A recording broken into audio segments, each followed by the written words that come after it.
Está começando mais um programa do canal Simples Assim. E vamos tratar aqui hoje de um assunto pouco elaborado entre as pessoas, pouco comentado, mas muito presente no campo infantil, que é a deficiência intelectual.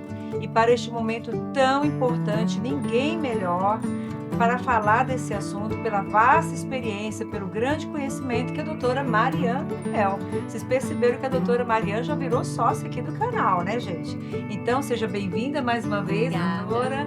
E você que está aí, compartilhe, divulgue. Este canal só tem uma finalidade: levar todo o conteúdo de educação para as pessoas, o maior número possível de pessoas que têm dúvida, não conhecem, desconhecem ou se conhecem e têm dúvida.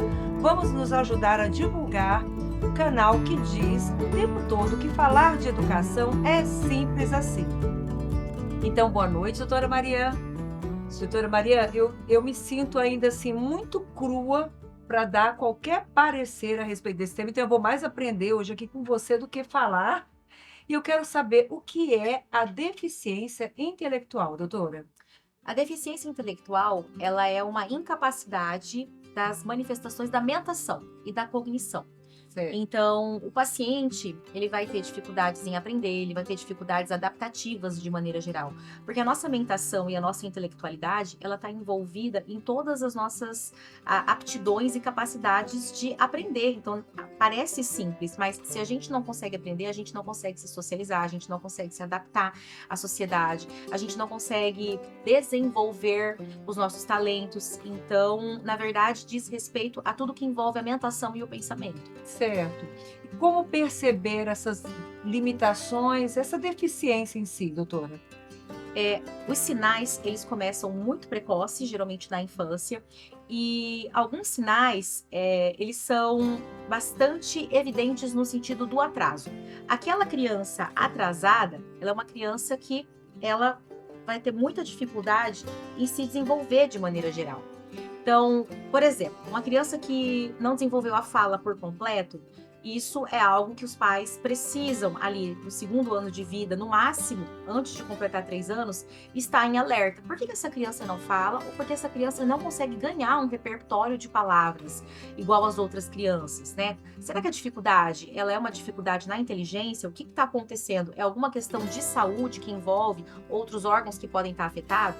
Então, isso já começa a dar sinais. A criança com deficiência intelectual, ela pode ou atrasar na fala, ou ela pode ter uma fala pouco elaborada.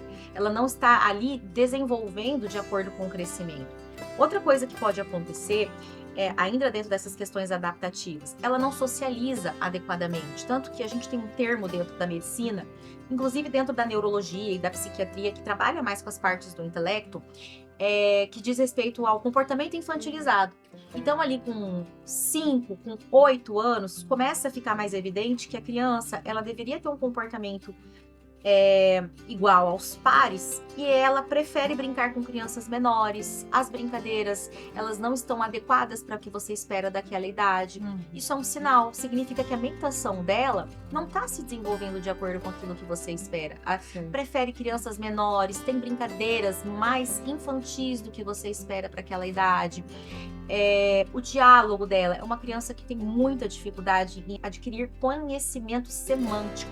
Então, assim, ele já está na fase de melhorar a socialização e não consegue se expressar direito com palavras. Tudo bem que isso também é treino, isso também é ensinado, mas muito disso vai da intuição. Ela vai copiando, ela vai aprendendo palavras com outros e isso vai se desenvolvendo sozinho. Mas tem aquela criança que isso não acontece. Certo. E aí a gente vai chegar no ponto da escola. Aquela criança que às vezes começa a ficar óbvio porque a professora chama e fala, não aprende. Por que não está aprendendo?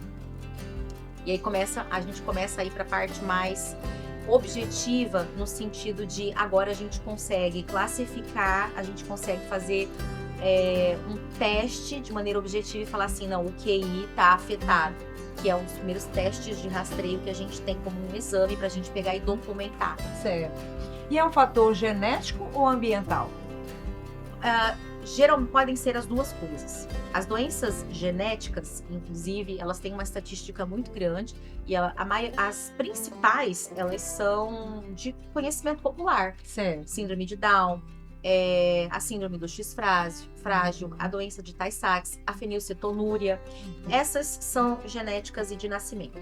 Entretanto, existem outras condições que afetam a formação do cérebro. E isso pode ser decorrente de uma doença que a mãe teve durante a gravidez, uma intercorrência, né, uma deficiência, e aí nutricional da mãe afetou o desenvolvimento do cérebro daquela criança e o cérebro nasceu faltando um pedaço. Certo. Ou então teve uma isquemia, que a gente chama, né, de maneira popular, um AVC dentro da barriga, ou no primeiro ano de vida, em decorrência de uma meningite, em decorrência de um trauma. Será que bateu essa cabeça e sangrou, uma parte do cérebro morreu? E aí, essa parte que morreu afeta a inteligência, a capacidade do raciocínio? É porque o nosso raciocínio, o que é o pensamento? A gente não tem uma parte do cérebro que ela é o pensamento. O pensamento, na verdade, ele advém de uma troca que o cérebro tem, de uma das conexões cerebrais acontecendo ali em todas as regiões ao mesmo tempo. Então, para que a gente tenha um pensamento saudável, mais do que saudável, melhor dizer Funcional. a gente precisa que todas as partes do cérebro, ou sua grande maioria, estejam funcionando adequadamente. Certo. Se falta um pedaço, ou se tem uma lesão ali, mesmo que genética, que não apareça nos exames de imagem, Sim. não vai funcionar adequadamente. Eu perguntei genético ambiental, doutora, porque como a gente tem uma experiência, né? Eu tenho uma experiência a longa data com educação, a gente tem que ter com muita cautela, né, ao chamar uma família, porque boa parte do que a gente se depara muitas das vezes é falta de estímulo do ambiente, né? Então, com a correria, né, com a terceirização de atividades que os pais estão delegando a outros, né? A criança acaba ficando de escanteio. E isso influencia diretamente na fala, na socialização da criança, no processo interativo da criança com o meio. Então, muitas das vezes, a gente tem muita cautela, digo, em geral, na educação, porque boa parte não se trata de uma deficiência intelectual, não que ela não exista, ela existe. Mas boa parte está muito relacionada ao ambiente. E a gente vai retratando sempre muito a par com Vygotsky, que ele fala muito que todos nós somos produtos do meio, né? Excelente. E aí a gente fica muito numa cautela, numa berlinda, e também temendo os chamados testes de QI, que acabam estereotipando algumas crianças. Por isso essa pergunta em relação ao ambiente e à questão genética. Doutora Maria, e o diagnóstico? Como traçar essa linha do diagnóstico? Que profissionais trabalham juntos ou um profissional apenas para fazer esse diagnóstico? Excelente colocação. É importante sempre a gente trazer isso para os pais, porque nem todo mundo tem uma doença. Existem, e ao mesmo tempo, né, já vou aproveitar para falar isso. Quando os pais chegam para a gente com essa queixa de um transtorno de aprendizagem, se é uma deficiência intelectual, é algo extremamente exclusivamente cognitivo, a gente precisa deixar bem claro que nem todo mundo nasceu para ser Einstein. Ninguém precisa, a grande maioria de nós na sociedade não precisa de um QI acima de 120 para conseguir viver. E existem aquelas crianças que estão no intermediário, que não tem deficiência intelectual, tem essa ferramenta, né? O QI, ele não é tudo, mas é uma ferramenta que ainda é o que existe para a gente poder classificar. Mas também não estão no QI do inteligente, eles estão ali no intermediário, entre 80 e 90, tudo bem se a gente quiser falar de números, mas o que isso significa? Ele não é doente, ele não é inteligente / superdotado, ele é normal, só que aí ele precisa de estímulo, que cada vez menos na sociedade a gente tem, hoje, nesse momento, né, nessa contemporaneidade que a gente está vivendo da sociedade. Crianças que não recebem a atenção dos pais, que não têm o exemplo em casa. E grande verdade sobre ensinar é que a gente não ensina as pessoas dizendo, a gente ensina dando exemplo.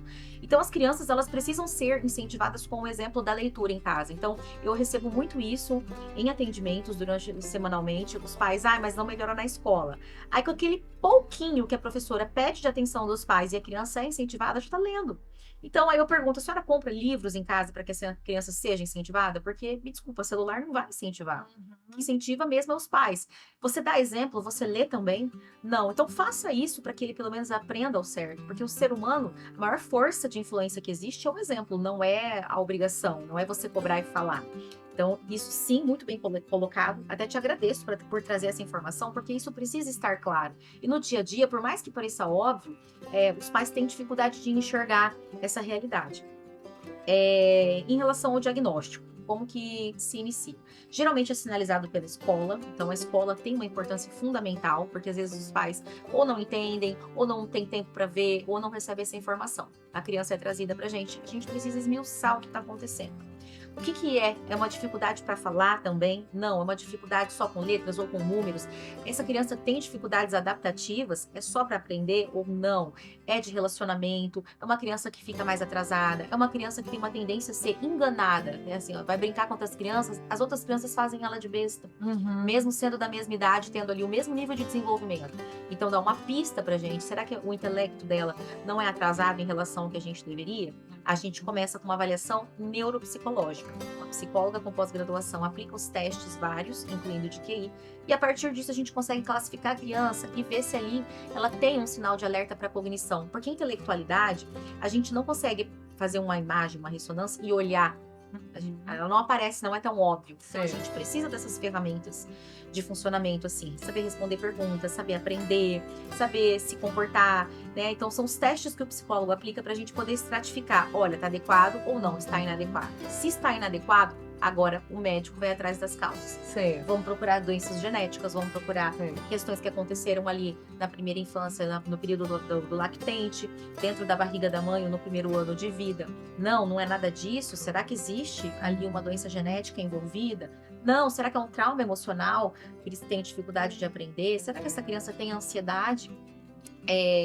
Ansiedade de execução, toda vez que ela vai de desempenho, vai ter que executar uma atividade, ela não consegue. Então, assim, as diversidades são múltiplas e elas podem coexistir no mesmo indivíduo. Certo.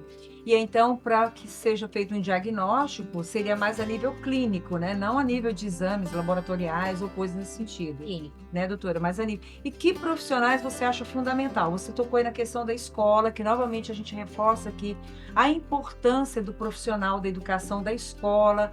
Que outros profissionais, além do psicopedagogo, você mencionou aí o neuro, né? O neurologista, que outros profissionais amarram e somam nesse processo de diagnosticar? Um psicólogo, o psicopedagogo é fundamental, e o médico, no caso o neurologista, o pediatra, vai ajudar também para que a gente direcione e investigue se existe uma questão ali, uma doença de nascimento, uma doença que a gente consegue tratar, reverter, o que está acontecendo, dar uma resposta para a família, para que eles consigam programar a vida do indivíduo. Como que vai ser a vida dele, dependendo da gravidade do que ele tem, da deficiência intelectual? O que a gente espera de capacidades? Olha, a meta dele é conseguir, não, ele vai conseguir se alfabetizar.